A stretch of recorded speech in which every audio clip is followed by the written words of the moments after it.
Subhanahu wa Ta'ala.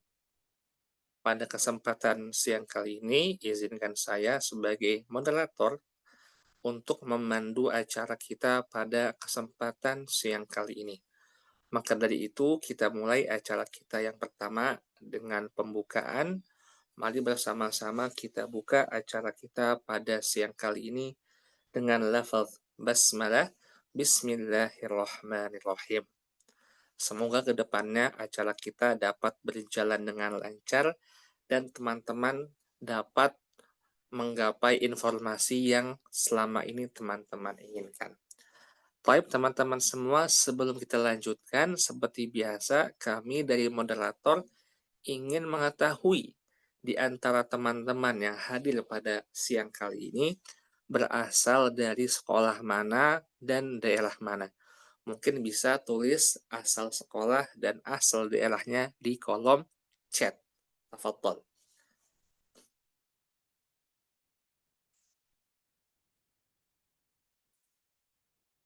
Oke, kita lihat. Ya, ada beberapa kawan yang menulis. Ya, ada dari Ponpes Fat Darut Tafsir, ada dari Bekasi SMA Prakarya Santi Asmoro, ada Ponpes Al Jumhuriyah Subang, MA Maahid Kudus, ada Pondok Pesantren Mabda Islam, ada dari Stai Darul Kolam Tangerang, ada dari Ponpes Al Ihya Subang, ada dari Kafila Jakarta, ada dari Ma'had Jamil Rahman, ada Darul Rahman, ada Rahmah Yapida, ada Man Satu Kendari, ada Ponpes Nurul Salam Sumsel, Mahat Al Imarat, Ponpes Ashabul Quran, ada dari Politeknik Yogyakarta, ada dari PKBM Anggrek Lawalumbu, ada Man Satu Sumbawa Barat, ada Ponpes Al-Islam Muttaqin Jepara, Ibnu Abbas Cikarang, Mahat Iya Sunnah Kolaka, Al-Asqar Kendari, Darus Sunnah Wangon, SMA Mafaza, Darus Sunnah Al-Islami Wangon, dan Ponpes Nurul Salam. Masya Allah, tabarakallah. Banyak sekali teman-teman yang hadir pada kesempatan siang kali ini dari berbagai macam sekolah. Kami dari moderator ingin membacakan agenda kita pada kesempatan siang kali ini. Yang pertama adalah presentasi pertama tentang kampus Tipia. Acara kedua adalah presentasi kedua tentang kampus Al-Azhar. Dan presentasi kedua tentang kampus Hudud Asy-Syamaliyah atau Northern Border University, Arab Saudi. Dan terakhir kita akan buka sesi tanya-jawab. Baik teman-teman semua, sudah terlibat. Sekarang kita akan beranjak ke agenda kita yang pertama, yaitu presentasi yang berkaitan dengan Libya. Namun sebelum kami presentasikan, izinkan moderator untuk membaca secara singkat biodata dari pembicara kita pada siang kali ini.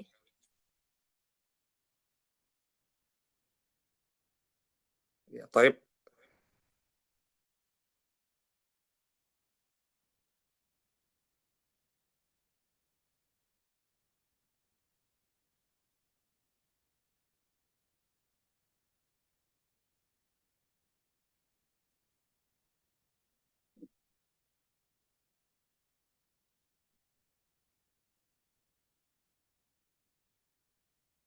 Ya, untuk biodata singkat pembicara kita yang pertama pada siang kali ini,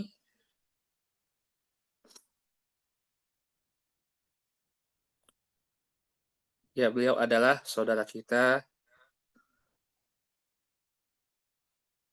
Ya, ini mungkin teman-teman bisa melihat ya.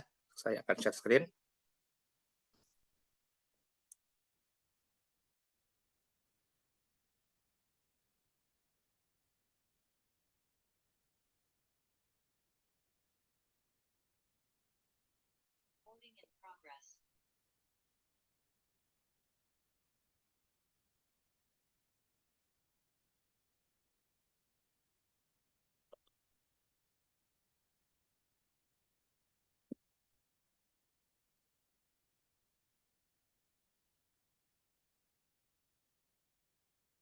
Ya, saudara kita, pembicara pertama dengan nama saudara Musyafa ya. Beliau merupakan, berasal dari Bandung, kelahiran Desember 2004, agama Islam, lahir di Bandung, maaf. Untuk alamat di Pamulang Timur, Tangerang, dan untuk pendidikan SD di School of Universe, SMP School of Universe, SMA di Al-Wildan Islamic School 3 BC City, dan sekarang sedang menempuh prodi adat Lugawi di Lipia, Surabaya. Oke, Taib, ini mungkin kurikulum vitae singkat dari pembicara kita yang pertama, yang mana insya Allah beliau akan memaparkan pembahasan beliau pada kesempatan siang kali ini kepada pembicara kita yang pertama, Kak Musyafa, kami persilahkan.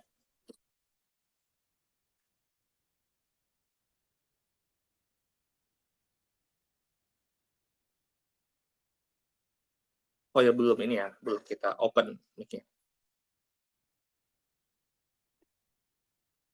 Ya, silakan Kak Musyafa, sudah bisa dibuka mic-nya.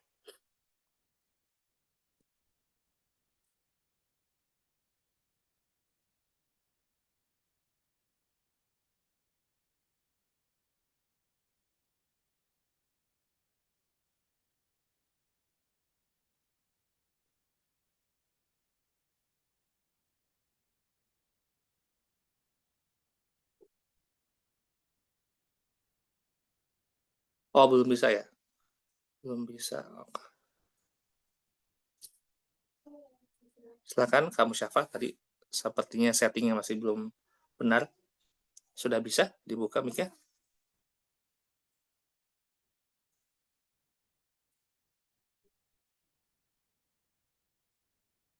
Belum bisa juga? Coba lagi.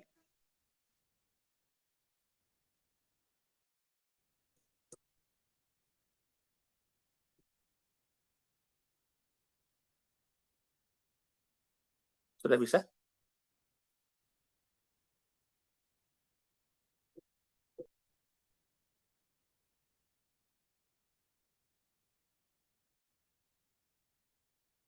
Oh, mungkin ini ya, maaf.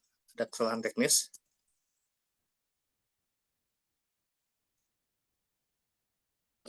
Ya, coba mungkin sekarang kita jadikan co-host. Sudah bisa, Kak? Kamu siapa? Sudah, alhamdulillah. Sudah, alhamdulillah. OTP Fikum. Sekarang posisi Antum sedang di Surabaya, berarti ya? Sahih Ustaz, Anda sekarang di Surabaya. Oke, baik, Barakallahu Fik.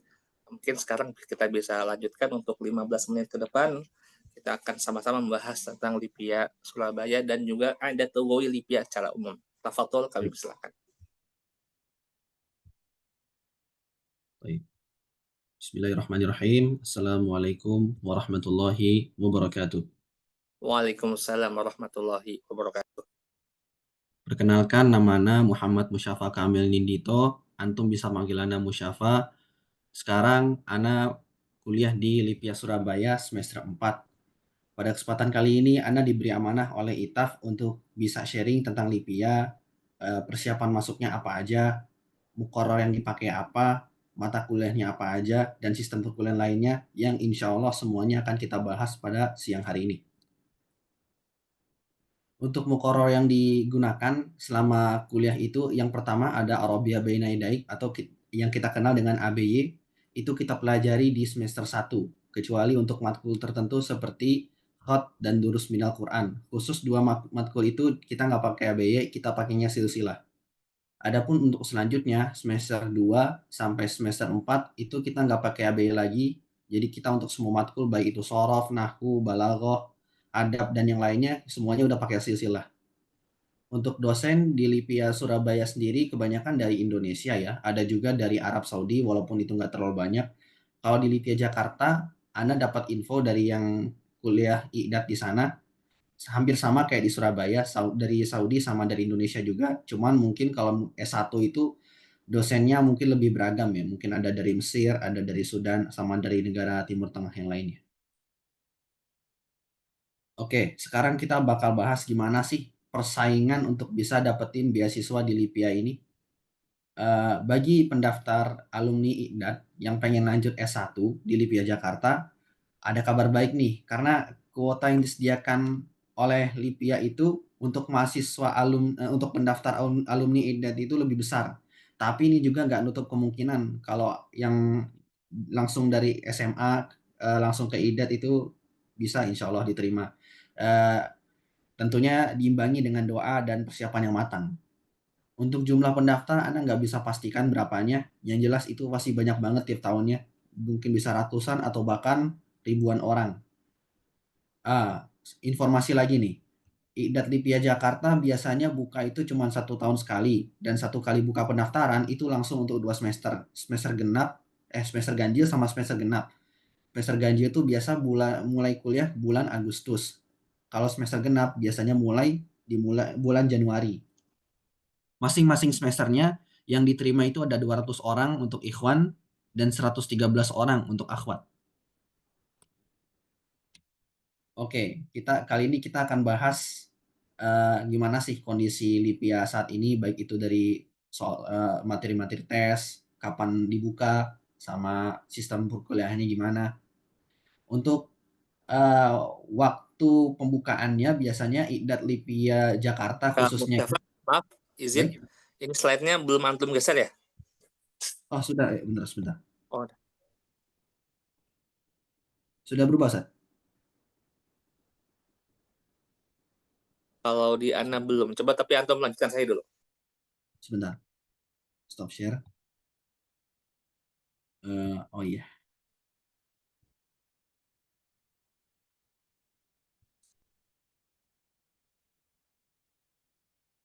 lanjut. Oke, sudah berubah ya? Ya, sudah, sudah. Oke. Sekarang kita akan bahas tentang gimana sih kondisi Livia saat ini, baik dari waktu pembukaannya, biasanya kapan, terus materi tesnya apa aja, sama mata kuliahnya gimana. Oke, untuk waktu pembukaannya, IDAT Lipia Jakarta itu buka sekitar bulan Maret sama bulan April. Untuk materi tesnya ada nahwu, ada makru, ada balaghah, ada adab juga, sama tsaqafah Islamiyah. Kalau untuk soal tes syariah ada yang pasti diujikan itu usul fikih, ada mustalahul hadis, ada tauhid, ada juga yang nggak selalu diujikan seperti qawaid fiqhiyah, faraid, dan juga tajwid. Untuk lughah ini sebenarnya agak mirip dengan i'dad ya. Cuman bedanya itu kalau i'dad selain dia nguji pemahaman kita terhadap kaidah-kaidah bahasa Arab seperti nahwu, shorof, dan yang lainnya, kita juga diuji Tsaqofah Islamiyah itu di IDAT. Kalau di Lugoh itu benar-benar fokus nguji bahasa Arab, dan di Lugoh itu nggak ada Tsaqofah Islamiyah, adanya kitabah. Kitabah itu jadi fokus soal-soalnya tuh ngebahas tentang qawaidul imla, tentang hamzatul qata, hamzatul wasal, terus apa namanya al-huruful lati tuntok wala tuktab dan sebaliknya. Kalau idari sebatas yang Anda tahu, soalnya itu bakal seputar tarokib, nahwu, fikih muamalah, dan juga istilah ekonomi. Untuk mata kuliah di Lipia cabang, khususnya di Surabaya, itu sudah mulai disesuaikan dengan di matkul yang ada di Lipia Jakarta. Ada matkul-matkul yang sebelumnya nggak ada di Lipia Surabaya, sekarang sudah mulai diadakan lagi. Contohnya, ada matkul istima wa muhadatsah, kita bilangnya takbir. Kalau di Lipia Jakarta itu kan takbirnya lebih spesifik. Ada takbir tahriri, takbir syafahi, ada al-aswat wa fahmul masmu, dan alhamdulillah untuk semester sekarang matkul itu sudah mulai diadakan lagi. Terus dulu di Lipia Surabaya itu nggak ada adab sama balaghah, dan sedangkan di Jakarta itu ada. Dan sekarang di semester ini adab dan balaghah sudah mulai diadakan lagi. Adab yang insya Allah akan antum pelajari di semester 3, dan balaghah yang insya Allah akan antum pelajari di semester 4. Dulu perkuliahan di Lipia ada 5 hisoh, sekarang 4 hisoh. Sebenarnya sih belajarnya sama-sama 4 jam ya. Cuman waktu istirahatnya aja yang beda. Kalau dulu tuh waktu istirahatnya tuh cuman 1 kali aja. Kalau sekarang 2 kali. Terus untuk jam kuliahnya di Lipia Jakarta itu jam 7 sampai jam 11 untuk IDAT. Untuk S1 jam 7 sampai jam 11.50. Kalau di Surabaya sendiri masuknya itu lebih siang, masuknya itu jam 8 sampai jam 11.30. Oke, di slide ini kita akan bahas uh, kita akan bicara plus minus yang bagi yang mau ngambil IDAT dulu atau langsung S1. Buat yang IDAT dulu itu kelebihannya yang pertama itu mengasah keterampilan bahasa Arab karena di IDAT ini kita benar-benar dilatih 4 keterampilan bahasa seperti mendengar, berbicara, membaca, dan juga menulis. Yang kedua, peluang masuk S1 lebih besar seperti yang sudah kita bahas bersama tadi. Yang ketiga, karena waktu IDAT ini 2 tahun, jadi kita punya waktu lebih untuk persiapan S1. Adapun kekurangannya, kebanyakan materi IDAT materi S1 itu nggak dipelajari di IDAT. Ada beberapa, misalkan yang mau masuk syariah kita belajar mustalah hadis, tapi nggak terlalu banyak, nggak terlalu mendalam. Ada juga tauhid, ada juga fikih. Untuk yang mau masuk lughoh kita belajar nahwu, kita belajar adab, kita belajar balaghah. Tapi tentunya nggak seintens yang materi lughohnya. Adapun di idari itu lebih banyak lagi yang nggak dipelajari gitu. Terus karena waktunya 2 tahun, lulusnya jadi lebih lama itu. 2 tahun ditambah S1 4 tahun, total 6 tahun kita belajar. Adapun untuk yang S1, bagi yang mau langsung S1, maka kelebihannya itu kita bisa langsung belajar di jurusan yang kita minati. Misalkan yang mau masuk syariah, kita langsung bisa belajar di syariah, yang mau masuk lugho bisa belajar di lugho, yang mau masuk idari bisa langsung belajar di idari. Terus karena dia nggak lewat IDAT, lulusnya lebih cepat gitu, 4 tahun. Seperti orang kuliah pada umumnya itu, 4 tahun. Adapun kekurangannya, bagi lulusan SMA umum yang nggak belajar bahasa Arab sama sekali mungkin akan kaget ya. Mungkin di syariah dia akan kaget dengan kitab-kitab yang rumit misalnya seperti Bidayatul Mujtahid dan yang lain-lain. Bagi yang masuk lughoh pasti bakal kaget dengan matkul adab dan balaghah. Bagi yang mau masuk idari, bagi yang di idari bakal kaget dengan istilah-istilah ekonomi yang baru dia pelajari. Terus kekurangannya untuk yang langsung S1 kuota yang disediakan lebih sedikit. Tips maksimal di idat. Yang pertama, perbanyak doa kepada Allah karena ad-du'a'u silahul mu'min. Doa itu adalah senjata orang-orang beriman. Kita usaha tanpa diiringi doa itu ya sama aja ya sia-sia gitu. Terus kedua, kenali minat masing-masing gitu. Antum antum itu minatnya kemana? Minatnya belajar ilmu syar'i kah? Minatnya belajar bahasa kah secara mendalam atau minatnya belajar ekonomi gitu. Uh, itu semua kembali ke minat antum masing-masing. Yang ketiga, aktif di kelas. Dengan aktif di kelas, dosen jadi kenal sama kita dan siapa tahu gitu, bisa bisa kasih tambahan nilai gitu. Karena Ana juga pernah gitu dengar dosen Ana ngomong, bisa jadi uh, bisa jadi nilainya saya bantu gitu. Pernah dengar dosen ngomong kayak gitu. Terus usahakan dapat mumtaz di setiap ujian dan IPK minimal mumtaz di LIPIA itu 4,50 dan maksimalnya 5. Oke, sebelum Ana akhiri, Ana akan bawakan satu kutipan nasihat yang indah dari Imam Ahmad bin Hambal. Al-ilmu la ya'diluhu syai'un liman sahhat niyatuhu. Artinya menuntut ilmu tidak dapat ditandingi oleh amalan apapun bagi siapa yang benar niatnya. Uh, Mari kita evaluasi niat kita masing-masing untuk apa kita belajar di LIPIA. Uh, Kalau niat kita benar, insya Allah kita akan mendapatkan fadilah menuntut ilmu yang disebutkan oleh Imam Ahmad tadi. Tidak bisa ditandingi oleh amal apapun. Adapun kalau yang niatnya keliru, maka niatnya sesuai dengan maka yang dia dapatkan sesuai dengan apa yang dia niatkan. Baik, demikian. Syukron atas perhatiannya.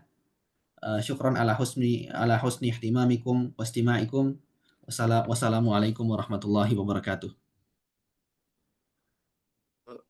Waalaikumsalam warahmatullahi wabarakatuh. Terima kasih banyak kepada Kak Musyafa atas penjelasannya ya. Nah, ini sebenarnya kita masih ada waktu. Nah, sebelum kita beralih ke pembicara berikutnya, kita manfaatkan waktu yang ada ini untuk berbincang tipis-tipis sebelum kita nanti menanyakan banyak hal di sesi tanya jawab. Oke, Toib. Untuk ketika kakak Musyafa ini tes masuk edat itu materi pelajarannya apakah tes tulis sajakah atau tes lisan sajakah atau seperti apa, Kak? Sama seperti di Livia Jakarta, Ustaz. Ada tes tulis sama tes wawancara. tes tulis itu ana ada materi-materi ITAF kebanyakan keluar semua, Sat. Dari makro ada, dari nahwunya keluar juga, terutama adab balago, Sat. Adab balago itu keluar semua. Ada juga Sakofa Islamiyah. Itu pas ana tes materinya seperti itu.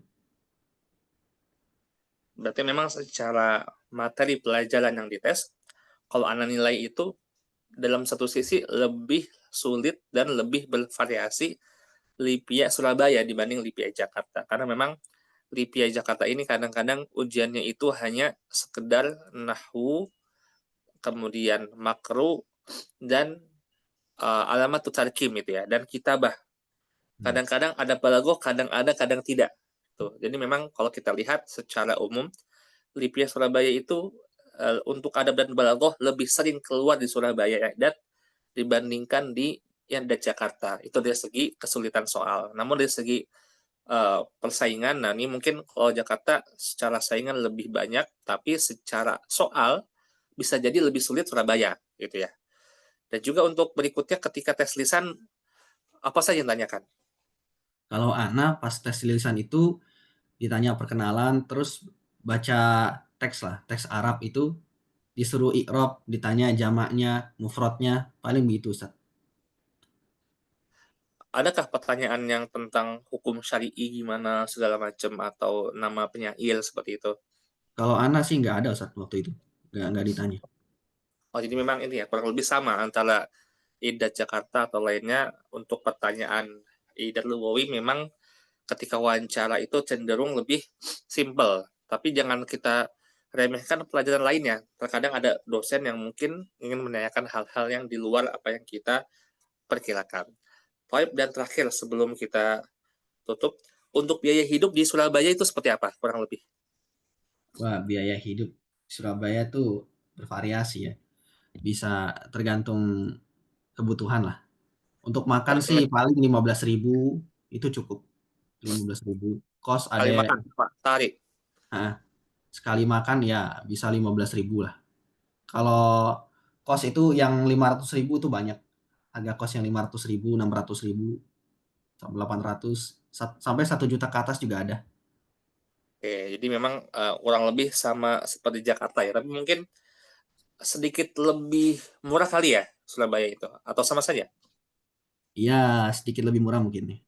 Ya, ya, mungkin perbedaannya sedikit ya. Sedikit lah, Baik, nggak jauh beda. ya, barakallahu fiik, Musyafa. Jadi memang kita itu biasanya untuk mencari idat ini kita sengaja memang mencari yang non Jakarta karena memang Surabaya ini kita lihat dari segi soal tes segala macam dari segi kesulitannya itu setelah kita teliti memang beberapa poin lebih sulit dibanding soal tes masuk Jakarta. Jadi memang LIPIA Surabaya ini perlu menjadi opsi teman-teman semua begitu kan jika memang Jakarta itu dinilai kurang cocok dari segi lingkungannya atau jarak dari rumah masing-masing, teman-teman orang Jawa Timur ingin di Surabaya, nah itu LIPIA Surabaya bisa menjadi plan atau orang-orang dari Nusa Tenggara Barat gitu kan Dari lebih Lombok dekat banyak ke tuh. Surabaya gitu kan dibandingkan dengan Jakarta.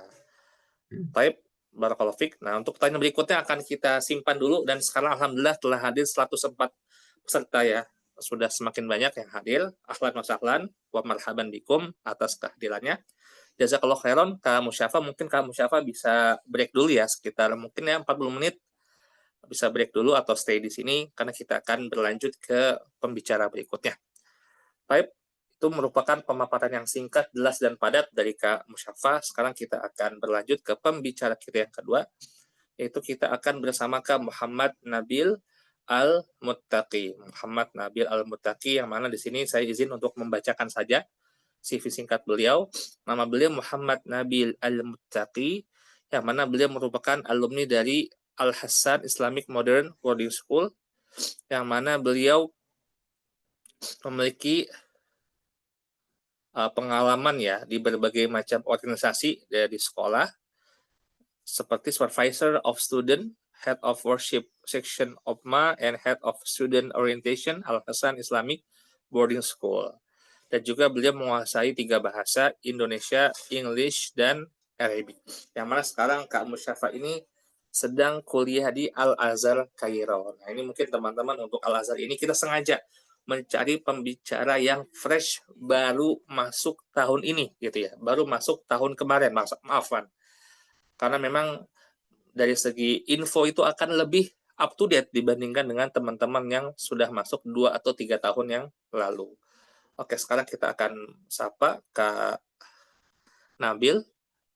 Oke, kita cari dulu ya kontak ya.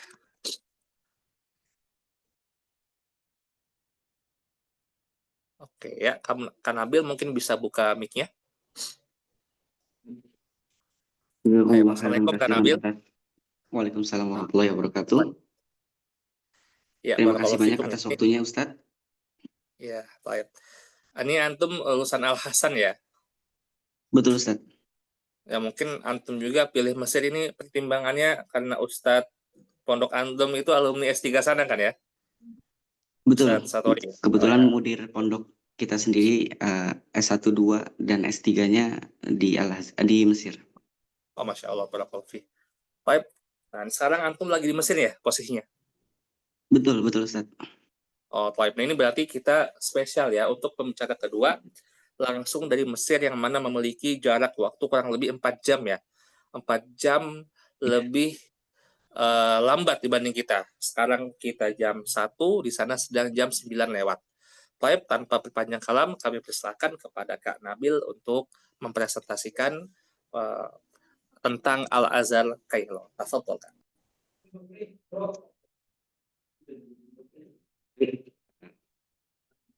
Pak, layarnya sudah terpampang dengan jelas, Ustadz? Jelas. Baik. Bismillahirrahmanirrahim. Assalamualaikum warahmatullahi wabarakatuh. Waalaikumsalam. Perkenalkan, nama saya Muhammad Nabil Al-Muttaqi, bisa dipanggil Nabil. Alhamdulillah saya masuk atau lulus seleksi dari Al-Azhar pada tahun 2024. Mungkin disclaimer ya, saya kebetulan sengaja tidak membuat materi lewat PDF karena memang pendaftaran beasiswa Al-Azhar dari Kemenak ini selalu ada perubahan. Pasti setiap tahun ada perubahan-perubahan yang mendadak gitu. Mungkin saya memberikan gambaran secara umumnya saja. Mungkin bisa kita mulai. Pertama, tentu ada masa pendaftaran dan kira-kira dibuka pada bulan Mei. Setelah itu, kita akan melaksanakan ujian kompetensi. Dan kira-kira materinya pada tahun 2024 adalah Fahmul Makru atau teks. Selanjutnya ada Fahmul Masmu' dan Qaidul Lughah. Oh, dan terakhir ada Kitabah. Jadi ada 4 materi yang akan diujikan pada uji kompetensi pendaftaran seleksi, yaitu Fahmul Makru, Fahmul Masmu', Qaidul Lughah, dan Al-Kitabah. Setelah itu tentu juga ada ujian lisan. Tapi mungkin secara ujian lisannya ini tidak terlalu rumit karena memang pendaftarnya mungkin banyak dan pengujinya juga tidak terlalu banyak gitu. Kalau Ana pribadi waktu itu di ujian lisan hanya perkenalan standar. Setelah itu diminta untuk membaca Quran dan mengirob ayat yang Ana baca tersebut. Setelah melaksanakan rentetan ujian tulis dan ujian lisan, nanti akan dibagikan hasil ujiannya sekaligus pembagian grup tes wawasan kebangsaan. Jadi mungkin untuk ke Mesir secara sendiri tidak semudah tes-tes pada kampus lainnya yang hanya cukup dengan ujian tulis dan ujian lisan. Namun untuk kuliah di Al-Azhar juga harus melewati tes wawasan kebangsaan. Tes wawasan kebangsaan ini kurang lebih isinya adalah bagaimana rasa nasionalisme kita terhadap bangsa Indonesia. Tidak terlalu sulit, mungkin bisa dicari di internet bagaimana kira-kira contoh soal dari tes wawasan kebangsaan. Setelah itu baru pengumuman hasil akhir. Kalau tidak salah, dari beberapa ribu pendaftar pada 2024 yang diterima pada Al-Azhar University adalah 1.500 orang. dengan 20 orang beasiswa full dan sisanya beasiswa dari kampusnya tersendiri. Jadi kalau beasiswa full itu dapat dengan asrama juga.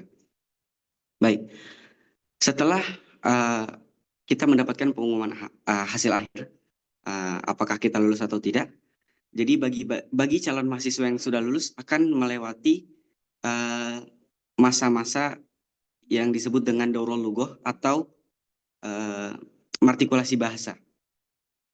Apa sih itu martikulasi bahasa? Jadi simpelnya martikulasi bahasa itu adalah sistem atau kurikulum Al-Azhar untuk menyetarakan kualitas bahasa calon mahasiswa seperti itu. Yang dilaksanakan itu 7 level sebelum keberangkatan. Per levelnya itu akan dilaksanakan kurang lebih selama 1 bulan. Seperti itu kira-kira. Dan untuk pemilihan levelnya biasanya akan langsung dipilih oleh Kemenak atau kementerian sesuai dengan hasil dari uji kompetensi kita. Jadi setiap level akan ada daurahnya selama 1 bulan. Nanti di akhir bulan akan melaksanakan ujian level dan begitu terus sampai level terakhir, level ke-7. Setelah itu baru keberangkatan. Dan sedikit info, yakni dari 1.500 calon mahasiswa itu juga ada yang tidak lulus dari tes wawasan kebangsaan. Jadi pada tahun 2024 banyak yang meremehkan waktu itu. Apa sih tes wawasan kebangsaan itu? Jadi rata-rata orang itu meremehkan dan banyak yang salah jawab. Mungkin ini bisa ditekankan karena khawatirnya udah lulus ujian kompetensi, udah lulus ujian tulis, udah lulus ujian lisan, tapi malah gugur di tes wawasan kebangsaan. Mungkin seperti itu untuk informasi terkait dengan pendaftaran ya. Mungkin sedikit informasi tentang perkuliahan di Al-Azhar. Perkuliahan di Al-Azhar tentunya seperti yang kalian tahu, antum-antum tahu, memang tidak terlalu ketat tentang kehadiran. Tapi ada beberapa fakultas atau jurusan yang mewajibkan para mahasiswa hadir dengan menghadirkan absensi mahasiswa, tapi lebih banyak untuk tidak mengadakan absensi untuk menumbuhkan rasa kesadaran untuk belajar. Tentunya kita sebagai mahasiswa sudah memiliki kesadaran tersebut. Jadi untuk kuliah di Al-Azhar mungkin bisa dibilang lebih terbuka karena memang tidak terlalu dikekang atau istilah kasarnya dikekang karena ada absensi, tapi dari situ kita bisa belajar banyak tentang kesadaran untuk belajar dan kesadaran akan disiplin diri sendiri. Kurang lebih seperti itu, Ustaz. Taib ya, jazakallahu khairan Kak Nabil. Ini memang dari Kak Nabil sendiri ini ya tadi sudah membahas hal-hal yang berkaitan tentang update pendaftaran. Nah, tadi kita ingin ini ya. Mungkin kita diskusi tipis-tipis Kak sebelum nanti kita berlanjut ke sesi tanya jawab. Ketika tes tes kemampuan ya. Nah, itu kan tesnya itu yang saya pahami gitu kan. Tiap tahun itu kadang beda-beda ya dalam artian dulu zaman Ana mungkin itu penyelenggaranya Kemenak. Kemudian beberapa tahun berikutnya penyelenggara Pusiba itu kan. Nah, sekarang Pusiba tidak ada. Berarti yang menyelenggarakan itu siapa ya? Pihaknya.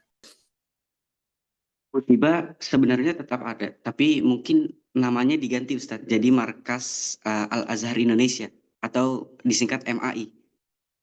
Tapi gedungnya atau tempatnya tetap di tempat Pusiba gitu tersebut. Oh, jadi hakikat Pusibanya ada tapi namanya saja yang berubah gitu ya. Kurang lebih seperti itu, Ustaz. Oh, taib. Dan juga sekarang yang seperti ini ya, Kak Nabil katakan sekarang markas lughahnya itu online ya sekarang ya. Yang zaman Antum ya? Betul.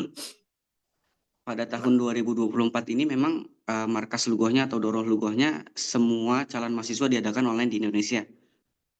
Sebelum-sebelumnya di tahun 2023 untuk markas lugoh calon mahasiswa bisa memilih apakah ingin melaksanakan markas lugohnya di Indonesia atau melaksanakan markas lugohnya di Mesir. Seperti itu, Ustaz. Oke, berarti 2024 tidak ada pilihan gitu ya? Wajib online Tidak seperti ada itu? pilihan, semuanya wajib mengikuti doroh lugoh di Indonesia secara online. Nah, untuk tahun 2025 walau alam gitu ya? Wallahu alam, karena memang setiap tahun selalu ada perubahan, Ustaz. Oh, ini memang antara Mesir dengan Saudi ini gen-gen timnya sama gitu ya? Tidak bisa ditebak seperti itu. Betul. Baik. Berikutnya kita ingin mengelik juga tentang Al-Azhar nih. Seperti yang mungkin teman-teman pernah dengar ya. Nah, itu jalur masuk Al-Azhar itu sekarang itu kan kami pernah mendengar itu ada namanya markas Tatwir. Nah, antum ada sedikit info tentang markas itu? Jadi mungkin ini kurang lebihnya Ustaz, karena Anda juga belum dapat info terlalu detail ya. Jadi apa itu markas tatwir? Jadi markas tatwir ini adalah kayak seperti lembaga yang berafiliasi dengan Al-Azhar. Jadi pada tahun 2024 dan sebelumnya Kementerian Agama atau Markas Al-Azhar Indonesia ini bekerja sama dengan Markas Syekh Zaid itu untuk melaksanakan doroh lugoh untuk martikulasi bahasa. Namun di 2024 untuk sebelumnya jadi ijazah dari markas lugoh ini dari markas Syekh Zaid itu yang akan diajukan untuk menjadikan nama kita terdaftar sebagai mahasiswa resmi. Namun pada tahun 2024 ternyata ijazah tersebut tidak diakui atau yang diakui sekarang adalah markas tatwir. Jadi markas ini adalah salah satu jalur atau istilahnya kita harus melewati markas-markas ini untuk mendapatkan ijazah dan akhirnya kita bisa mencantumkan nama sebagai calon mahasiswa. Jadi pada tahun 2024 ada ujian ketika pertengahan markas lugoh, yaitu ujian muadal untuk menyetarakan ijazah. Yang Oktober Nah itu ya? untuk selanjutnya, iya betul. Oh. Jadi untuk tahun ini kita kurang tahu ya bagaimana apakah Indonesia atau markas Al-Azhar Indonesia akan bekerja sama dengan markas Tatwir atau tetap bekerja sama dengan markas Syekh Zaid gitu.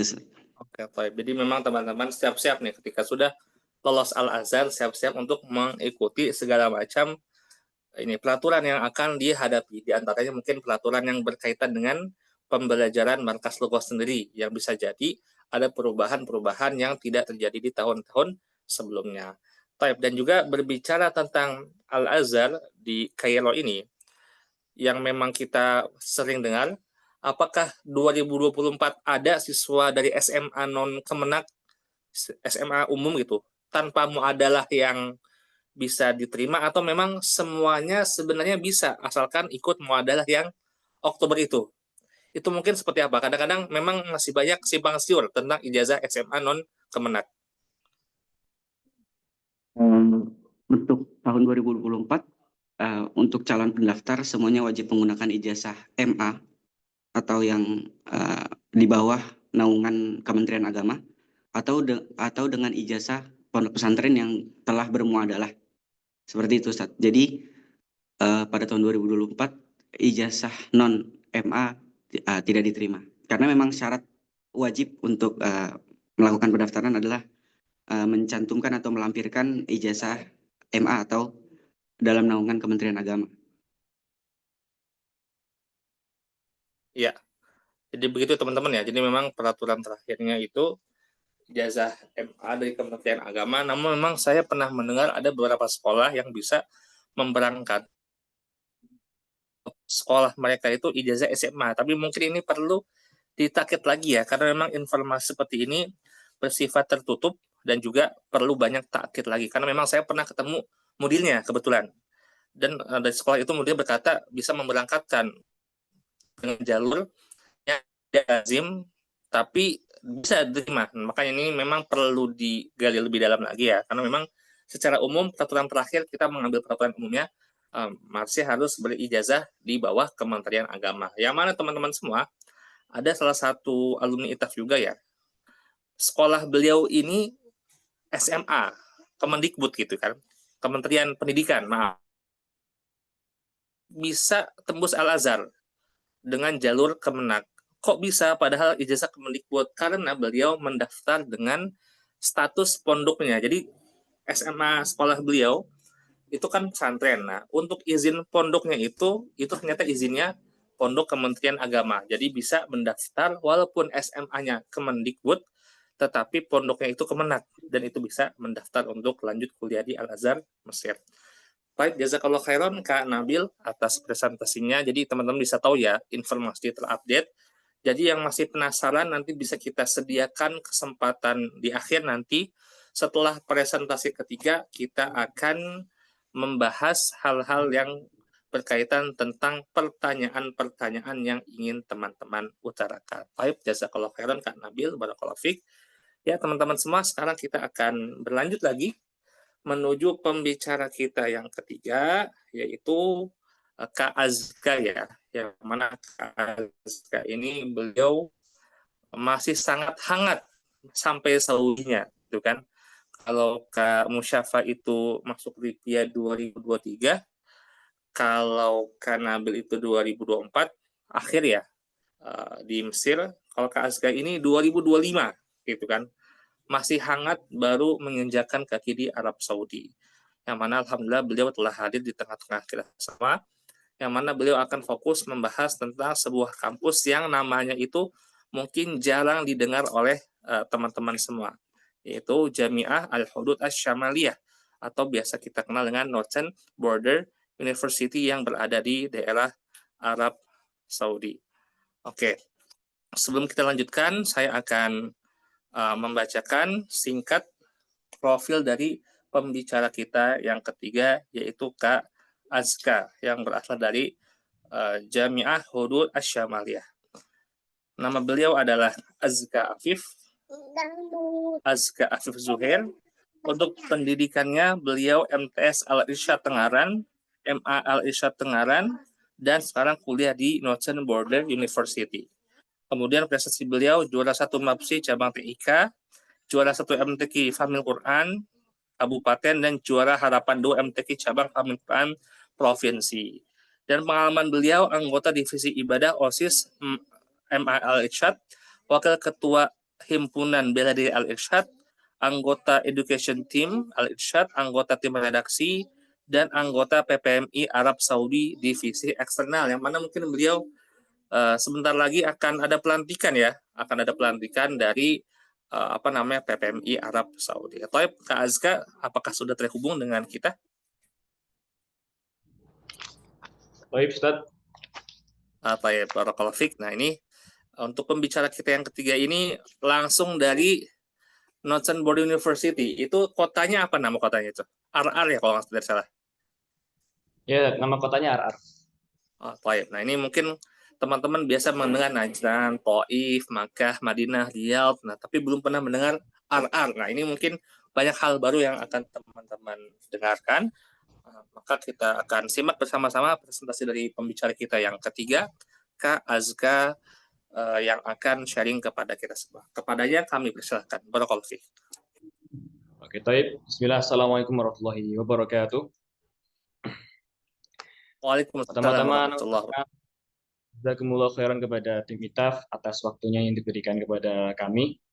Saya langsung aja untuk menyingkat waktu. Pertama-tama Ana ingin menjelaskan kampus Ana terlebih dahulu, yaitu Northern Border University. Oke. Sekilas Jami'ah Hudud Asy-Syamaliyah atau Northern Border University atau singkatnya NBU. Salah satu perguruan tinggi negeri di bawah Kementerian Pendidikan Arab Saudi yang berpusat di kota Ar. Nah, letaknya di Provinsi Hudud Asy-Syamaliyah, itu perbatasan utara Arab Saudi.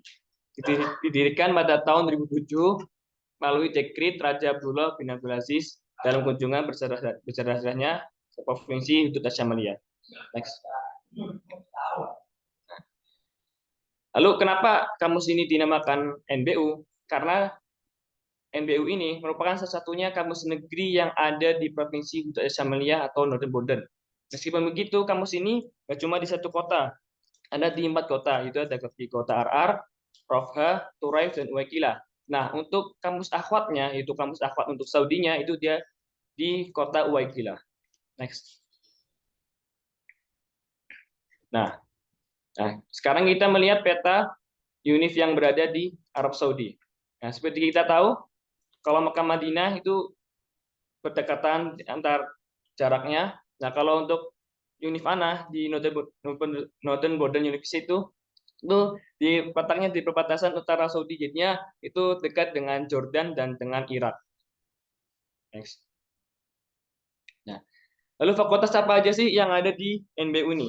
Nah, sebagaimana kita tahu, NBU ini adalah salah satu perguruan tinggi. Jadi sekarang kan kayak PTN, cuma PTN di Saudi gitu. Kita bisa melihat ada Kuliatul Ulum, ilmu pengetahuan, perawatan, dan masih ada fakultas umum yang lain. Nah, lalu pertanyaannya, sekarang apakah ada fakultas agama di kampus NBU ini? Next.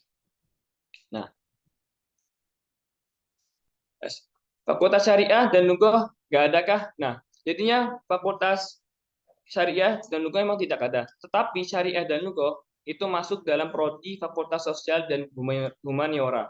Dan ada sedikit info dari kami, ketika kami mendaftar di NBU ini di Dewas Uni Saudi, memang ketika kita melihat fakultas yang tersedia itu tidak ada fakultas beratas namakan syariah atau lughah. Namun ada fakultas yang namanya Kuliatul Ulum Insaniyah wal Ijtimaiyah. Jadi ya kalau kita mendaftar di kampus-kampus Saudi, bukan dari kampus UIM atau kampus yang lain, kalau tidak menemukan fakultas yang beratasnamakan syariah atau lughah, itu bisa jadi syariah dan lughah masuk di fakultas Kuliatul Ulum Al-Insaniyah wal Ijtimaiyah. Begitu, teman-teman. Next. Nah, lalu di sini akan menjelaskan fasilitas kampus. Yang pertama, alhamdulillah kami bisa diberikan kesempatan haji dan umroh, yaitu selanjutnya ada daurah ilmiah. Di situ ada halaqah Quran bersanad. Dan alhamdulillah halaqah Quran bersanad ini juga gratis dari masyayikh yang lulusan Ummul Qura. Di situ ada uang saku bulanan, itu setara dengan kampus-kampus Saudi yang lain, itu sekitar 840 SAR. Nah, lalu yang ini makan gratis 3 kali sehari. Mungkin kalau sebagaimana kita tahu, kalau kampus-kampus yang lain seperti UIM atau kampus yang lain, itu makanan itu kita tidak pakai biaya sendiri. Namun kita dikasih untuk uang saku. Namun di kampus NBU ini, alhamdulillah 3 kali sehari kita makan gratis. Jadi pagi kita bangun kampus, siang ke kampus. Nah, untuk malamnya kita diantarin makanan sampai ke asrama gitu. Next. Nah, lalu ada fasilitas yang lain, yaitu ada tiket gratis pulang pergi 1 tahun sekali, itu ada wifi gratis, dan ada fasilitas olahraga. Namun di sini Anda tidak mencantumkan foto-fotonya karena mungkin akan memakan banyak waktu. Jadi untuk teman-teman bisa melihat di mahasiswa_NBU, bisa di-follow dan bisa lihat fasilitas yang kami share di sana gitu. Nah, untuk asramanya, alhamdulillah kami asramanya seperti apartemen atau hotel. Nah, setiap kamar ada 4 orang, ada kulkas, ada mesin cuci, dan ada kamar mandi, dan ada AC penghangat dan AC untuk dingin. Next. Lalu karena kampus NBU ini masih tergolong baru, yaitu didirikan pada tahun 2007.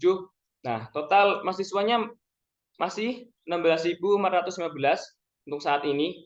Dan untuk beasiswanya ada berapa? Hanya ada 53. Nah, untuk kota terbesarnya memang untuk Indonesia. Nah, sekarang S1 hanya ada 52, untuk magister atau S2 itu hanya ada 1. Next. Nah, di sini ada sosial media dari kampus kami, yaitu sosial media NBU. Nah, memang di sini ada Facebook, ada Instagram. Namun qadarullah sudah lama tidak aktif. Yang aktif hanya Snapchat, dan ada LinkedIn dan Twitter, dan ada website resmi dari nbu.edu.sa. Nah, tapi untuk sosial media yang paling aktif adalah itu Twitter. Jadi untuk teman-teman yang ingin melihat pendaftaran atau melihat pengumuman yang resmi dari kampus itu bisa melihat di Twitter NBU_KSA gitu. Next. Nah, di sini mungkin Ana agak lebih menjelaskan lebih lama dan lebih jelas di sini untuk for your information. Pertama, NBU ini memang sebelumnya angkatan pertama ada Mahatlugo. Namun ketika kami masuk angkatan kedua itu tidak ada Mahatlugo. Dan alhamdulillah sekarang sudah menerima beasiswa S2. Nah, yang kedua, keputusan diterima atau tidaknya itu hanya melalui satu jalur, yaitu email dari kampus atau dari studi Saudi. Terus yang ketiga, muqabalah atau wawancara. Wawancara tidak semua kampus mengadakan wawancara atau muqabalah. Seperti yang kita tahu kayak UIM, terus kampus Najron itu tidak mengadakan muqabalah. Jadi hanya murosalah dan mereka pun langsung diterima. Untuk kami ada namanya muqabalah atau wawancara. Habis itu ada namanya maqbul mabda'i. Nah, untuk maqbul mabda'i ini juga tidak berarti kita langsung diterima 100%. Karena ada kemungkinan ketika kita sudah diterima kampus menyerahkan berkas kita ke kementerian, bisa jadi di Wisarah ada masalah, kalau kita tidak diterima di kampus ini. Nah, sedikit kami ceritakan. Pertama kami mendaftar pada tanggal 23 Mei, habis itu kita dapat email untuk wawancara 7 Juli, habis itu tidak lama kemudian, hanya 3 hari, alhamdulillah kami mendapatkan email maqbul mabda'i dari kampus. Nah, kemudian sekitar menunggu 1 semester, kami pun menerima email maqbul nihai, alhamdulillah itu kami dapat tiket pada tanggal 16 Januari untuk berangkat ke Saudi ini. Nah, ini teman-teman bisa dilihat akhir status kami di zona Saudi. Nah, sebagaimana kita tahu, pekan kemarin ada info dari Ustadz Ahmad Jafar bahwasanya di zona Saudi ini kita bisa melihat info terbaru atau status kita, dan sebelumnya untuk tahun sebelumnya kan kita tidak bisa melihat status lebih detail gini. Nah, sekarang kita bisa lihat ini ada tamak qabul mabda'iyan.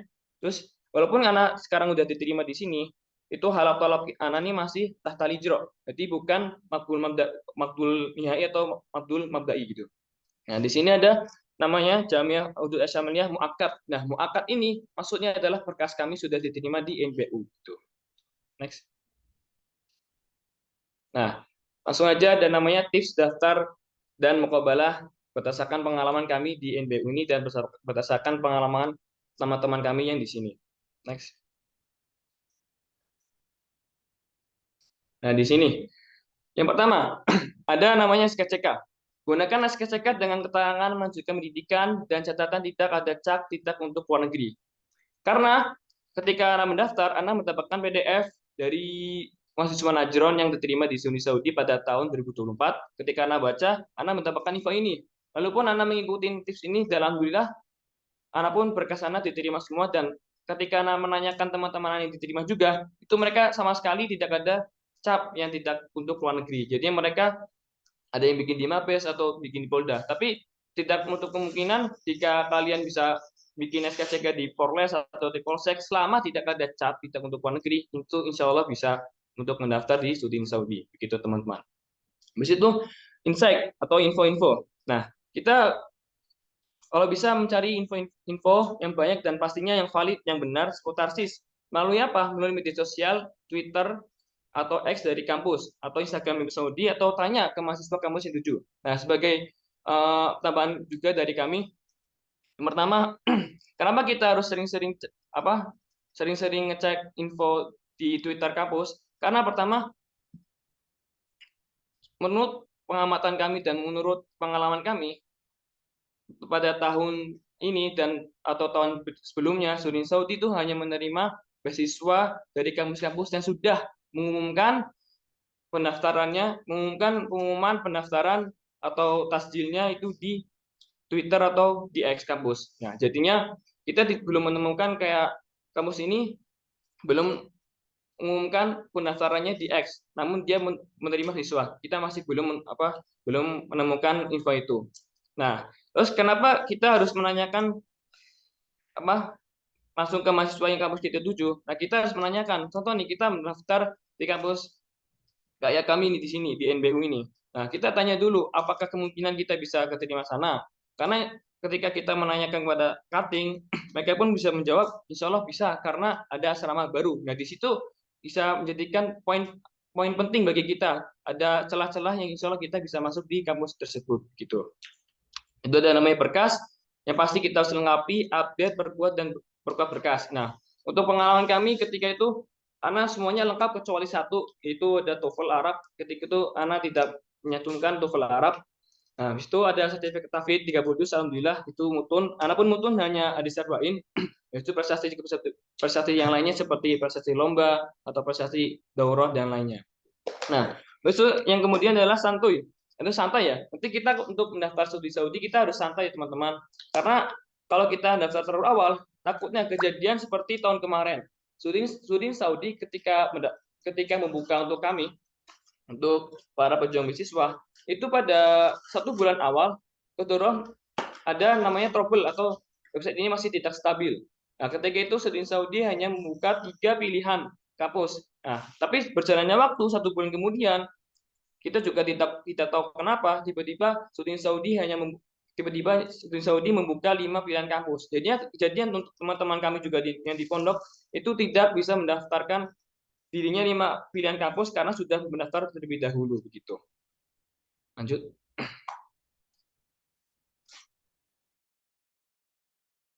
Yang paling penting adalah doa itu adalah kuncinya. Pertama, kita sudah tahu doa orang tua adalah doa mustajab. Itu kita bisa mendoakan teman kita agar malaikat pun bisa mendoakan kita dengan hal yang serupa. Lalu yang ketiga, poin ketiga adalah doa dari orang tidak mampu. Nah, ketika anak masih kelas 3 SMA, dinasihatin dari ustadz kami di pondok untuk sering-sering kita meminta doa-doa dari orang yang tidak mampu atau doa siapapun, karena kita tidak tahu doa mana yang Allah akan ijabahi. Nah, langsung aja di slide terakhirnya adalah tips muqabalah dari kami. Nah, ketika kita sudah mendaftar di Saudi ini, kita mendapatkan email muqabalah atau interview. Nah, yang pertama adalah masih santuy, kita harus santai. Ketika kita sudah masuk ruangan Zoom, kita santai dulu, tarik nafas, terus kita doa, Bismillah, semoga Allah mudahkan kita. Yang kedua, kita harus sering-sering menguji interviewer atau penguji atau pengetes gitu. Karena kami sebelum ikut Zoom kita juga diarahkan dari ustadz di pondok untuk sering-sering menguji masaih karena kebanyakan masaih Arab tuh suka dipuji karena kita harus saling ya biar beliau ini cocok sama kita gitu. Nah, terus yang ketiga pahami soal sebelum menjawab. Jadi kita ketika masaih itu nanya ke kita, nanya mungkin arif nafsak atau kenapa milih kamus ini, kita harus pahami soal dulu. Nah, karena kejadian teman kami ketika mendapatkan email, terus beliau masuk ke wawancara, dia ditanya, ente ini mau diplom atau bachelor gitu, bachelor atau S1 gitu. Ketika itu dia menjawabnya diplom, padahal di NBU ini sudah tidak ada diplom. Nah, qadarullah karena dia menjawab itu, qadarullah beliau belum dikasih kesempatan untuk kuliah di sini gitu.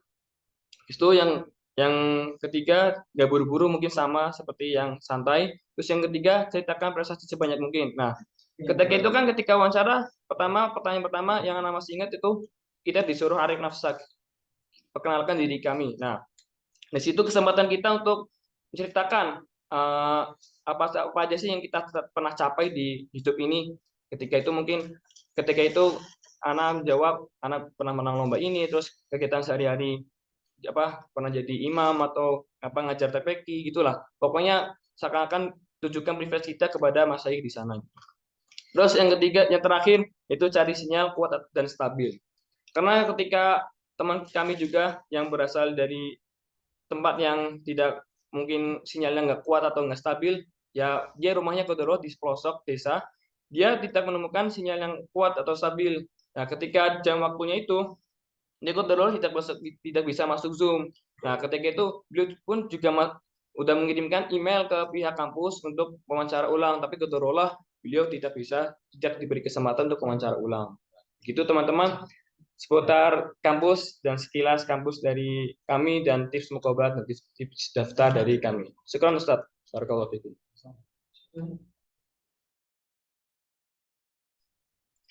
Baik, kepada Kak Rizka untuk hudud kami ini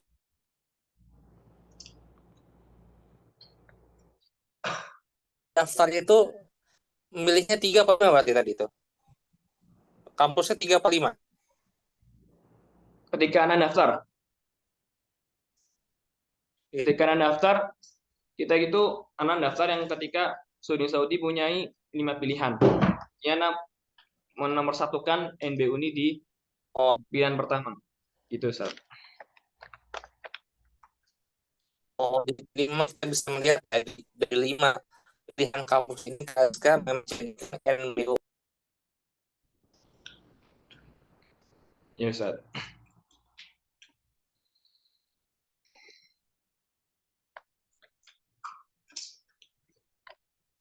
Mati.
Katanya teman-teman semua tadi ada sedikit ini ya gangguan teknis.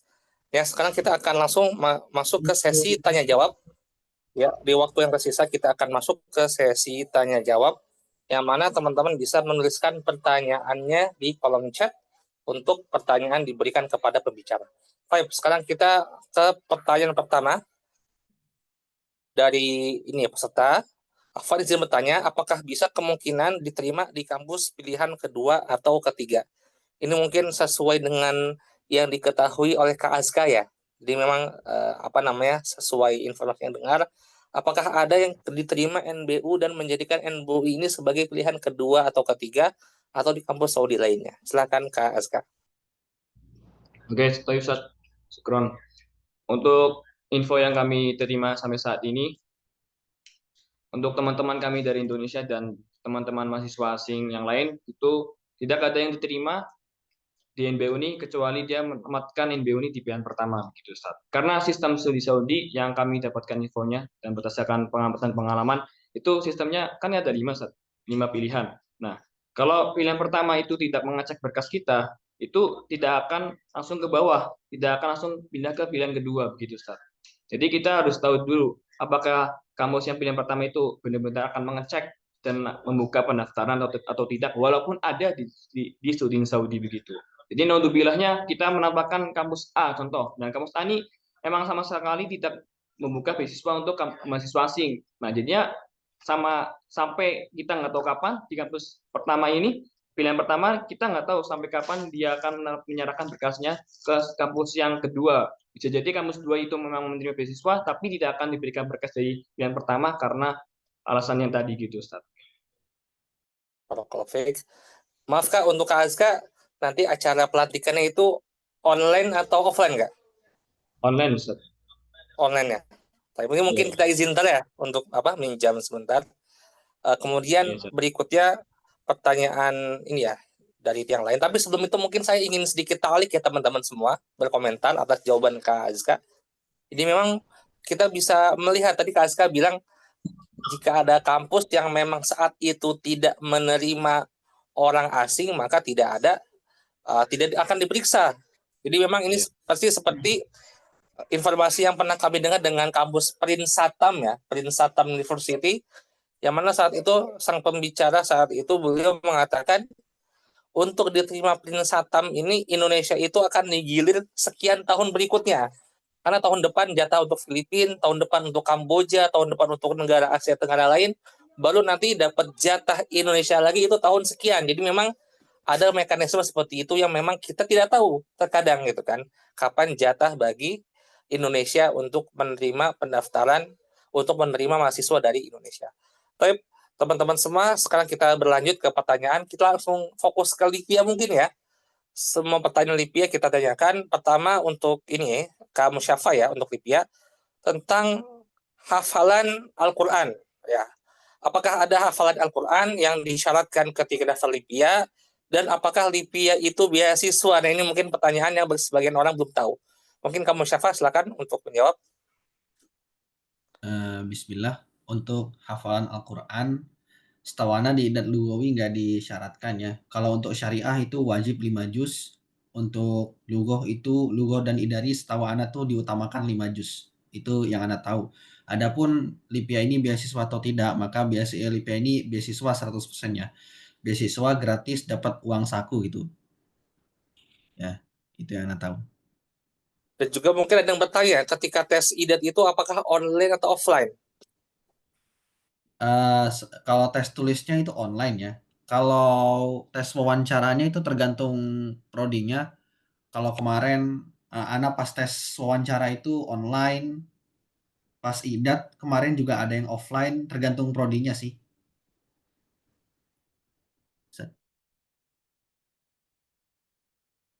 Kita habiskan IDAT dulu ya. Tadi ada banyak tentang IDAT. Anda bertanya juga, adakah syarat usia untuk mendaftar Livia Surabaya? Dan juga nilai yang dicari itu nilai SMA apa nilai rapot ijazah? Maaf, nilai ijazah, nilai rapot SMA atau nilai ijazah? Untuk persyaratan usia di Livia Surabaya sendiri tidak ada ya. Kalau nilai yang dipakai itu nilai transkrip ijazah ya, bukan transkrip raport. Jadi transkrip yang di belakang ijazah. Itu minimalnya tuh 80. Oke, baik ya. Jadi teman-teman bisa digarisbawahi untuk nilai yang diminta itu adalah nilai transkrip, nilai yang ada di ijazah, bukan di rapot, karena itu berbeda ya. Kalau di ijazah itu transkripnya kita bisa punya rapot, itu ada data kita kan, dan juga kadang di halaman belakangnya itu ada nilai-nilai dari ijazah tersebut. Nah, di situ. Jadi memang jika nilainya itu ada 2 rata-rata, jika kita melihat ada ijazah SMA beberapa tahun yang lalu, itu ada 2 nilai rata-rata di transkrip ijazahnya. Nah, kadang ada pilih yang mana? Nah, kalau pernah tanyakan ke Syu'un Libya, mereka menjawab pilih yang paling besar nilainya. Jadi memang fleksibel. Selama nilainya itu ada di transkrip ijazah rata-ratanya, maka itu bisa dipilih. Baik, berikutnya kita akan bertanya ke Kak. Oh ya, dan juga tambahan mungkin Kak Musyafa ya. Untuk Livia sendiri memang untuk tahun terakhir ini tidak ada syarat usia pendaftar, dan itu betul. Karena memang ini merupakan peraturan baru yang mana tahun-tahun sebelumnya itu ada namanya syarat usia pendaftar. Namun dalam setahun belakangan, 2 tahun belakangan ini, yang namanya syarat usia pendaftar itu sudah dihapuskan. Jadi berapapun usia teman-teman, itu bisa ada kesempatan untuk diterima di Libya.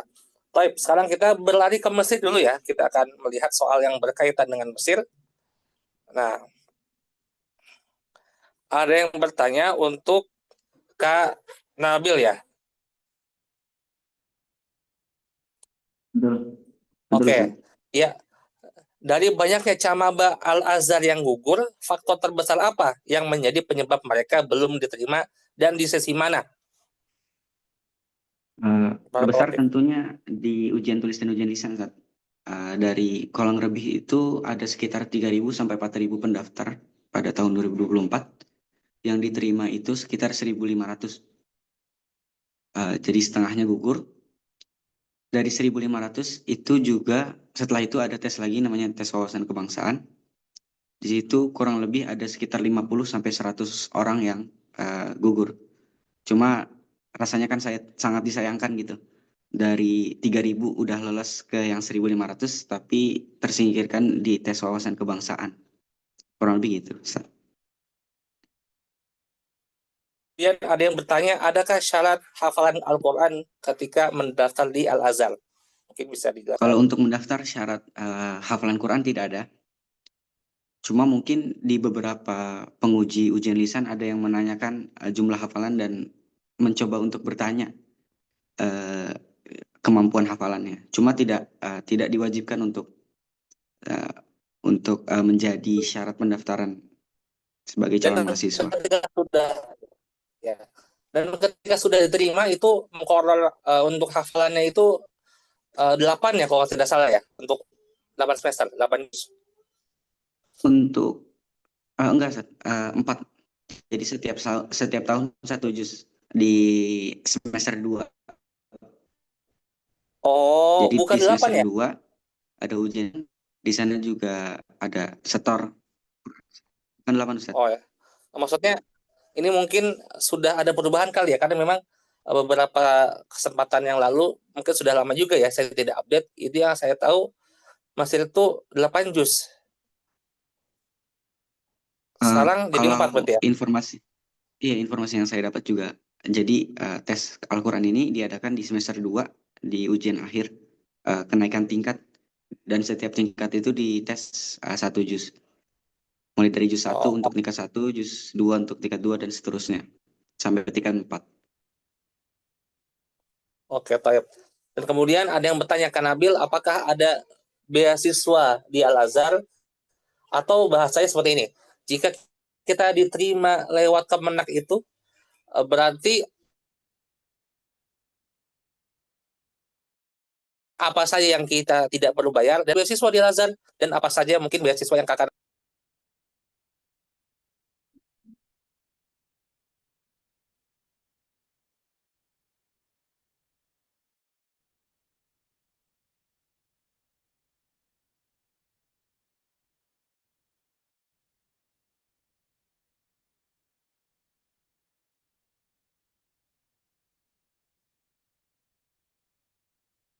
Jadi mohon maaf, apakah suara saya putus-putus apa dari jaringan Indonesianya?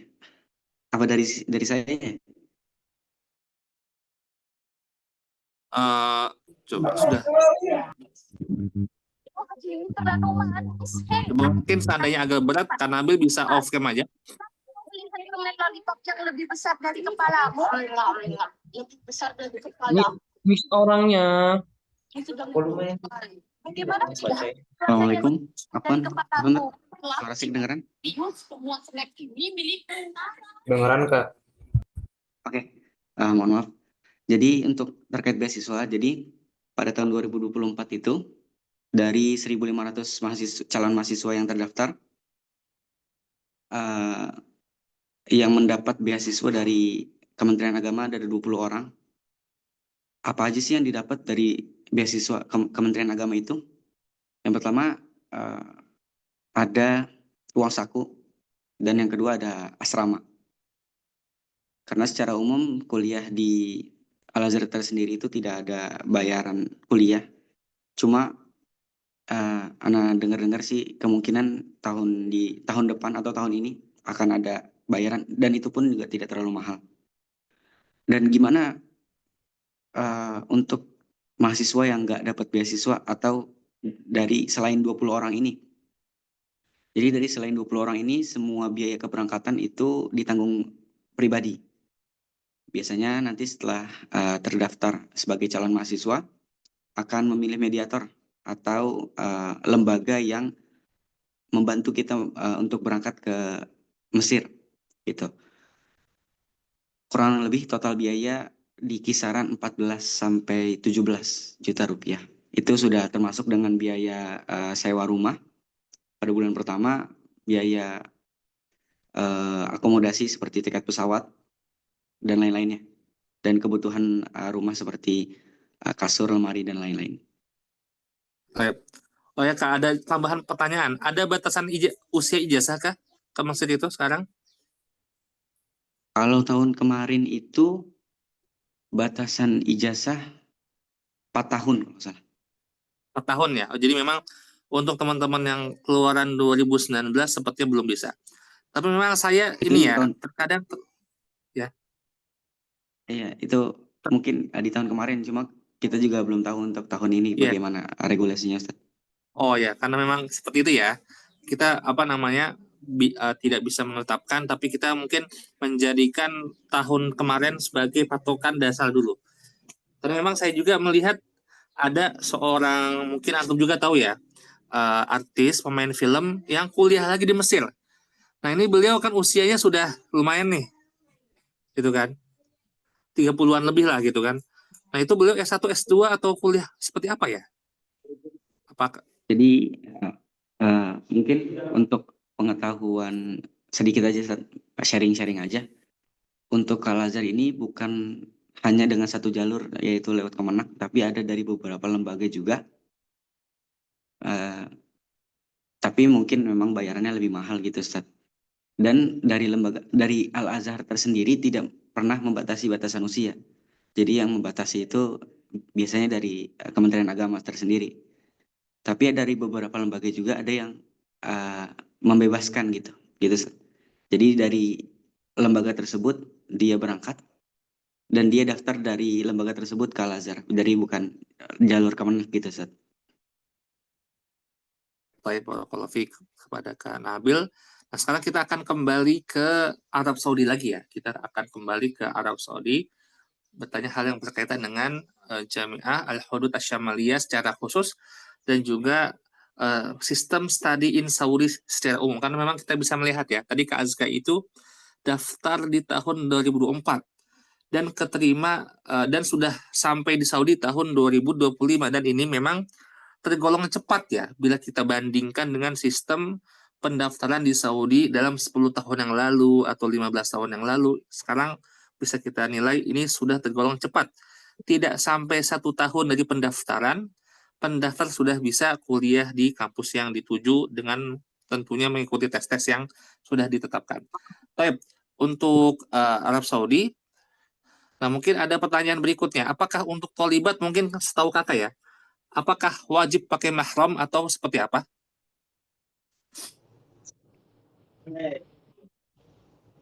Baik, Ustaz.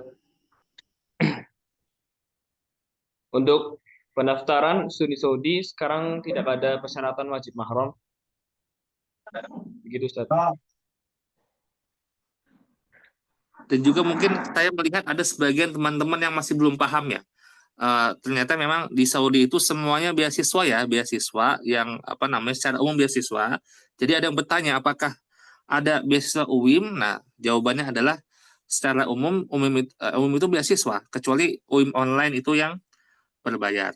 Nah, kemudian ada yang bertanya, apakah bisa daftar study in Saudi pakai ijazah pondok bukan ijazah Garuda? Oke, Ustaz. Untuk ijazah kita melihat nilai yang tertinggi, Ustaz.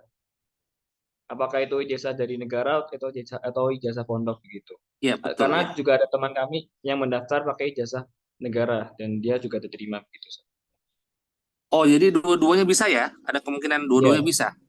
Ya, yang penting kita melihat nilai tertinggi begitu, Ustaz. Oh, begitu teman-teman ya. Jadi ternyata ijazah pondok pun bisa ada kemungkinan diterima. Karena secara praktek di lapangan ada yang diterima dengan ijazah pondok. Kembali ke kitanya, kita pede daftar dengan ijazah apa, dan kita bisa mendaftar kampus yang kita tuju dengan ijazah tersebut. Dan berikutnya, ada pertanyaan berikutnya. Tadi Kak Nabil, Kak Azka mengatakan ketika sudah daftar NBU, ada muqabalah. Pertanyaannya, sejauh yang kakak dengar gitu ya, ada tidak kampus lain yang memang mahasiswa tersebut diterima tanpa muqabalah sama sekali? Ada, Ustaz. Ada Jamiah Prince Satam juga begitu, Ustaz. Langsung murosalah tanpa ada muqabalah, langsung diterima. Oh, itu Prince Satam yang terakhir keterima tahun berapa itu? Tahun tahun 2023, Ustaz. Oh, berarti tahun lalu ya. Itu satu orang apa berapa dari Indo? Sekitar yang diterima atau mahasiswa di sana, Ustaz? Yang diterima. Yang diterima sekitar kurang dari 5, Ustaz. Oh, jadi memang ini ya, kuotanya sudah ada lagi ya untuk Prince Satam, dan itu di antara Iya. contoh kampus yang menerima tanpa adanya muqabalah. Tapi di garis bawahi gitu ya. Kadang-kadang ada di tahun tertentu yang tidak menerima mahasiswa Indonesia. Dan juga mungkin saya ingin memberikan sedikit informasi ya. Yang berkaitan tentang mahram itu memang secara peraturan sudah tidak menjadi keharusan bagi tholibat untuk mendaftar dengan mahram. Dan secara fakta di lapangan, kami memang menemukan sudah ada beberapa tholibat yang diterima kuliah di Arab Saudi tanpa mahram. Di antaranya ada salah satu pengajar kami di ITAS gitu ya. Beliau ini S1 Lipia, S2-nya King Saud University, diterima di Saudi, dan itu tanpa mahram. Dan beliau belum menikah gitu ya. Jadi bisa kuliah S2 di Saudi bagi akhwat tanpa mahram, dan itu sudah kejadian oleh salah satu petinggi dari ITAS kami. Baik. Ini pertanyaannya seperti dia habis-habis ya. Mungkin kita akan batasi satu pertanyaan terakhir bagi tiap-tiap kampus. Kita akan mulai dari kampus Saudi dulu ya. Oke. Ini mungkin pertanyaan terakhir dari NBU ya, buat Kak Azka. Pertanyaan terakhir dari NBU. Untuk NBU, untuk mahasiswa NBU sendiri yang seperti Kakak Azka tahu, apakah tiap tahun ada penerimaan dari Indo atau seperti apa? Dan jumlah berapa total orang Indo di sana?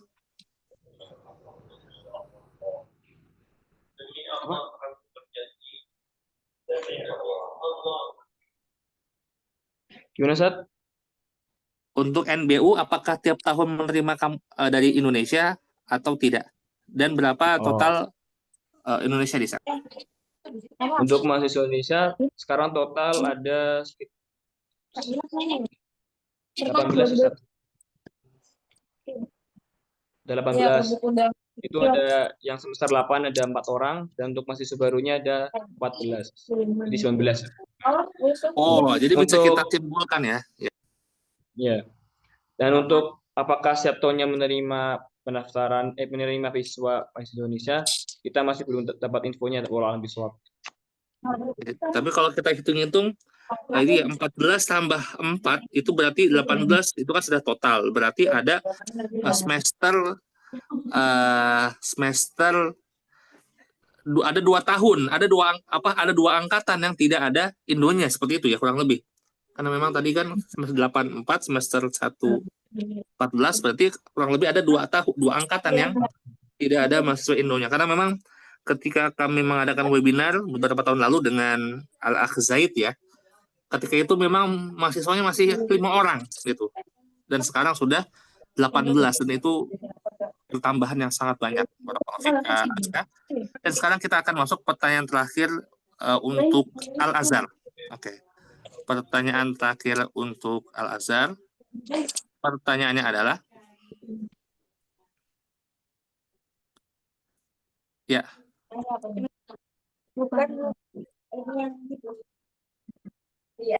Oke, pertanyaan terakhir untuk Al-Azhar. Assalamualaikum Kak Nabil. Pertanyaannya adalah, ketika kuliah di Al-Azhar, ketika di Ma'had Lughah itu, apakah ada siswa yang sekian tahun tidak naik-naik Ma'had Lughah atau pasti naik Ma'had Lughah? Ma'had Lughah. Jadi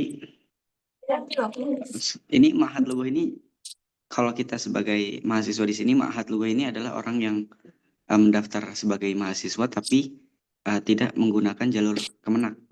Jadi dia mengikuti Ma'had. Jadi dia masuk Ma'had dulu, belum terdaftar sebagai calon mahasiswa.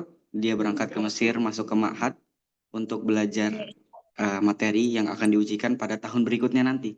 Itu ma'had lughah. Tapi kalau daurah lughah adalah pembelajaran yang dilakukan setelah nama kita terdaftar sebagai calon mahasiswa. Kayak gitu. Jadi ini pertanyaannya untuk ma'had lughah atau daurah lughah, Ustaz? Nah, saya juga baru tahu nih ada perbedaan antara ma'had dengan daurah. Nah, ini untuk dua-duanya mungkin ya, antara daurah dengan ma'had. Apakah memang ada ujian akhirnya masing-masing dan ada yang tidak lulus? Untuk daurah lughah ya. Jadi setelah kita diterima sebagai calon mahasiswa lewat jalur Kemenak, kita akan melaksanakan daurah lughah sebanyak 7 level, tergantung dengan mustawa yang akan diberikan oleh kementerian. Levelnya itu akan dilaksanakan 1 bulan dan setiap level akan melakukan ujian.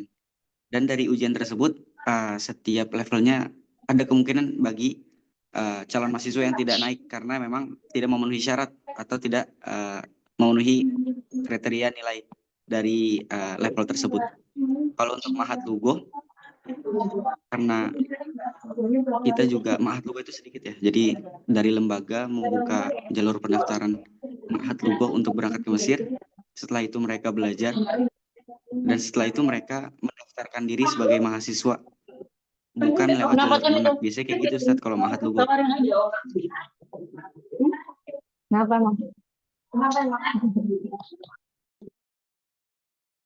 Bisa kalau khairan Kak Nabil atas jawabannya. Dan terakhir kita akan mendengar pertanyaan terakhir ya untuk Kak Musyafa yang berkaitan dengan Lipia. Oke. Ini pertanyaan untuk Kak Musyafa yang berkaitan dengan Lipia.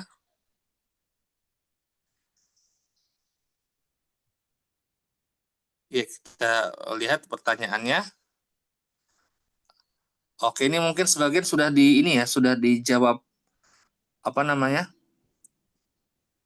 oleh Kak Musyafa, tapi mungkin kita jawab aja, kita pertanyakan pertanyaan yang belum dijawab. Untuk soal tahliri dalam tes masuk Lipia Surabaya secara khusus, itu jumlah soalnya berapa butir ya Kak ya, kurang lebih yang Kakak ingat? Seingat saya itu ada 50 butir, Ustaz. 50 butir. Oke, 50 butir. Berarti itu jumlahnya lebih banyak dibandingkan soal Idat Lugawi Lipia Jakarta yang terakhir. Karena Lipia Jakarta Idat Lugawi itu terakhir soalnya hanya 35 butir. Sementara Surabaya 50. Berarti lebih banyak soal di Lipia Surabaya dibandingkan di Lipia Jakarta. Oke, baik teman-teman semua, kita sudah mendengar ya berbagai macam penjelasan dari pembicara kita yang Masya Allah sudah rela untuk mengorbankan waktunya untuk kita semua.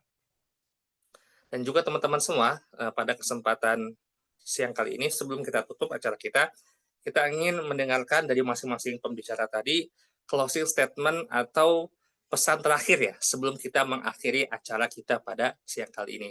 Kita mulai sesuai urutannya, sesuai urutan presentasi ya. Kita mulai dari Kak Musyafa dulu, mungkin ada pesan terakhir yang ingin disampaikan. Tafadhol Kak Musyafa. Oke, sebagaimana nasihat dari Imam Ahmad bin Hambal yang saya kutip tadi, bahwasanya menuntut ilmu tidak bisa ditandingi oleh amal apapun. Kalau niatnya benar, mari kita sama-sama evaluasi nilai kita menuntut ilmu. Kalau insya Allah, kalau niatnya benar, maka kita akan mendapatkan keutamaan menuntut ilmu itu tadi. Itu saja, Ustaz. Jadi memang Kak Musyafa ini reminder kepada kita untuk selalu mengecek niat kita gitu kan. Karena memang niat di awal dengan niat di tengah dan niat di akhir ini bisa jadi berbeda. Barakallahu fiik Kak Musyafa. Sekarang kita ingin mendengarkan wejangan atau closing statement dari pembicara kita kedua Kak Nabil. Kami persilakan kepada Kak Nabil. Kemudian pesan dari anak pribadi untuk teman-teman yang memang berminat untuk berkuliah di Al-Azhar, luruskan niatnya untuk belajar karena memang seperti yang saya sebutkan bahwasanya Al-Azhar tidak mengadakan absensi siswa. Jadi banyak dari mahasiswa yang teledor atau lalai dengan kuliahnya sendiri. Jadi bisa diluruskan niatnya bahwa saya akan berangkat ke Al-Azhar untuk belajar. Khawatir akan mengalami kendala karena lalai tersebut. Jadi faktor lalai ini sangat berpengaruh pada nilai. Itu saja sih dari saya, Ustaz. Oke, Masya Allah ya. Ini memang isu yang ini ya, apa namanya, perlu diperhatikan juga. Karena memang sebagian kita ketika sampai di Timur Tengah itu kadang niatnya berubah gitu kan, yang niatnya belajar, dapat proyek ekspor impor atau proyek mutawif gitu kan. Nah, ini memang menjadi godaan tersendiri bagi mahasiswa yang untuk kuliah di Timur Tengah. Baik, Barakallahu fiik, masih banyak kepada Kak Nabil. Dan terakhir kita akan mendengar closing statement dari Kak Azkar. Tafadhol Kak Azkar. Oke, Ustaz. Bismillah. Ya, untuk teman-teman, walaupun kita sudah mendaftarkan diri kita di manapun, mau di Saudi atau Libya atau Al-Azhar, tapi qadarullah, Allah belum memberikan kita rezeki untuk kuliah atau menuntut ilmu di situ, kita jangan sampai kita berhenti untuk menuntut ilmu agama. Karena innal ardha la tuqaddisu ahlaha. Sesungguhnya bumi yang kita pijak itu tetap mensucikan penduduknya. Wa inna miqaddisul mar'u amaluhu. Tapi yang mensucikan orang itu adalah amalannya dia sendiri gitu. Jadi tetap semangat, tetap berikhtiar, tetap berdoa. Semua yang Allah takdirkan itu baik untuk kita. Begitu, Ustaz. Baik, mantap sekali ya dari Kak Azkar. Barakallahu fiik. Itu teman-teman, itu closing statement dari pembicara kita pada kesempatan siang kali ini. Dan memang untuk statement terakhir ini kita bisa melihat ya, tanah itu tidak menjamin kesucian orang yang berpijak di atasnya. Sebagaimana kesucian Mekah itu tidak otomatis membuat orang kafir Quraisy itu beriman kepada Allah semua. Dan juga yang kita bisa lihat bagaimana amalan kita yang dapat menjadi patokan atas kualitas dari pribadi kita di hadapan Allah Subhanahu wa taala. Baik teman-teman semua, Thulab wa Tholibat, inilah singkat dari ITAF.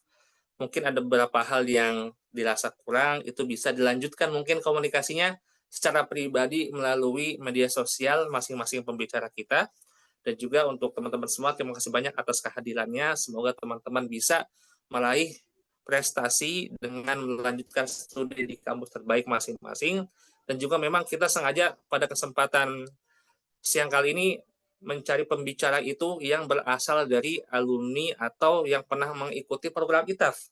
Karena memang kita melihat dulu ketika ITAF awal berdiri itu kita mencari pembicara yang jauh-jauh gitu ya. Dalam artian dari segi komunikasi ini kita agak jauh. Tapi untuk sekarang kita untuk berusaha bagaimana nanti ke depannya yang sharing di ITAF itu kebanyakan dari alumni kita atau orang-orang yang pernah ikut dalam program ITAF. Sebagai wadah bagi kita semua untuk bisa berbagi dan juga mengupdate informasi terkini tentang kampus Timur Tengah dan juga Libya. Baik, jazakumullah khairan kepada pembicara. Semoga yang disampaikan oleh teman-teman pembicara, kakak-kakak tadi dapat bermanfaat dan juga menjadi amal jariah atas ilmu dan juga tutorial yang diberikan kepada teman-teman yang hadir pada kesempatan siang kali ini. Dan insya Allah video ini akan kami rekam ya, sudah kami rekam, maaf, dan akan kami upload di YouTube yang bisa teman-teman tonton jika teman-teman belum menonton dari awal dimulainya webinar ini. Kita tutup pertemuan kita pada kesempatan siang kali ini dengan hamdalah. Alhamdulillah alamin. Subhanakallahumma bihamdik. Asyhadu an la ilaha illa anta astaghfiruka wa atubu ilaik. Akhirul kalam. Assalamualaikum warahmatullahi wabarakatuh.